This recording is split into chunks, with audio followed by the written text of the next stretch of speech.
Kilimanjaro పర్వతాన్ని అధిరోహించిన విస్లవత్ Bunny KBs రక్తనిధి కేంద్రంలో రక్తదానం చేయడం జరిగిందని ఐవీఎఫ్ సేవాదల్ రాష్ట్ర చైర్మన్ రెడ్ క్రాస్ జిల్లా సమన్వయకర్త డాక్టర్ బాలు తెలియజేశారు. ప్రపంచంలోని అత్యంత ఎత్తైన శిఖరాలలో ఆఫ్రికా ఖండంలోని కిలిమంజారో పర్వతాన్ని అధిరోహించిన విస్లవత్ బన్నీ కామారెడ్డి జిల్లాలోని గిరిజన సంక్షేమ డిగ్రీ కళాశాలకు చెందిన విద్యార్థి అని తెలిపారు.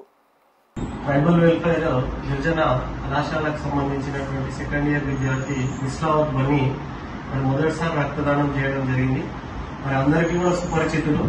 మరి ఆఫ్రికా ఖండంలో ఉన్నటువంటి అత్యంత ఎత్తైనటువంటి శిఖరం కిలిమంజారోను మరి అధిరోహించి భారతదేశం యొక్క గర్వకారణమైనటువంటి వ్యక్తి మరి ఈరోజు రక్తదానం చేస్తూ ఆదర్శంగా నిలవాలని మొదటిసారి రక్తదానం చేశారు.